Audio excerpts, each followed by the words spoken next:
पूजा करते रहते हैं, माँ की ज्योति जलाकर नित्य माँ की स्तुति करते हैं, आरती करते हैं, हम फिर भी दुखी हैं। तो ऐसा भाव उनके मन में आ गया।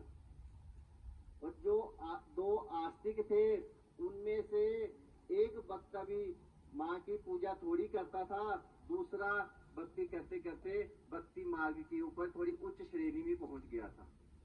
और ये दोनों भक्त आपस में बात करते हैं कि तू इतनी भक्ति करता है, तुम्हारे पास तो कुछ नहीं, मेरा देखो, मेरे को ऐसा अनुभव हुआ, माँ ने मेरे पर ऐसा कृपा की।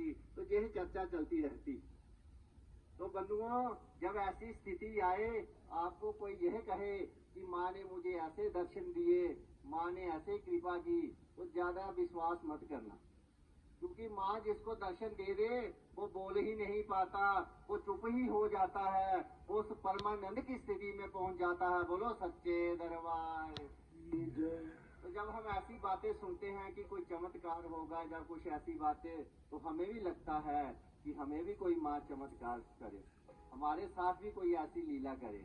और बंधुओं, माँ ने अपना भक्त बना लिया, इससे बड़ा पद, इससे बड़ी कृपा और कोई है ही नहीं। आप और क्या चमत्कार चाहोगे।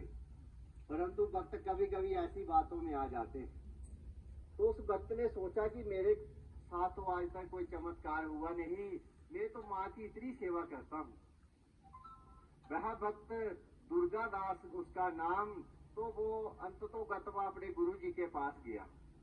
कहा, गुरु जी, आपने मुझे कहा कि माँ की सेवा करो, मैं तो माँ की नित्य सेवा करता हूँ, पर सेवा करने का मुझे फल कोई ज्यादा दिखता नहीं, मुझे फल चाहिए, मुझे कोई चमत्कार चाहिए। मेरे मित्र तो कहते हैं माँ ने मुझे इस प्रकार दर्शन दिए, इस प्रकार माता मेरे साथ चमत्कार किए, तो मेरे साथ तो कोई ऐसा हुआ नहीं। गुरु जी ने कहा कि बच्चा, तू इस चक्कर में मत पड़, ये चमत्कार ही है कि तू माता की सेवा कर रहा है, ये तो कृपा ही है कि माता की सेवा कर रहा है, और कौन सा चमत्कार चाहिए।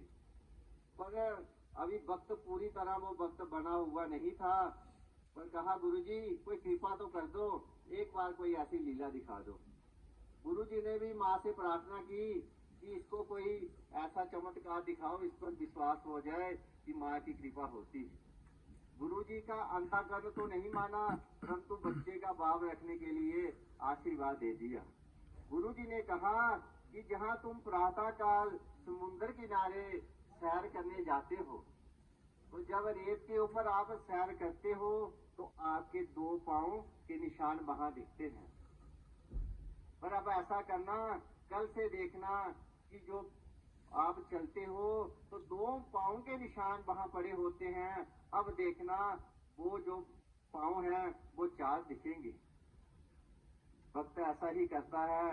जब दूसरे दिन जाता है तो माँ का नाम लेते हुए जब सैर करना शुरू करता है, तो दो पांव के निशान उसको अपने दिखते हैं और दो पांव के निशान उसे और दिखना शुरू हो जाते हैं। अब क्या हुआ कि जब चार पांव के निशान दिखना शुरू हो गए, तो गया गुरुजी के पास, कहा कि ये क्या है, ये कौन सी लीला है।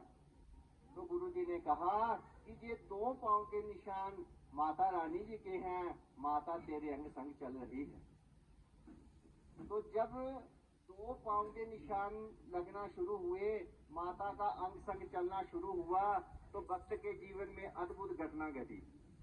पहले भक्त के पास थोड़ा बहुत धन था, उसका कार्य भी चलता था, व्यापार भी चलता था, पर जैसे पांव चार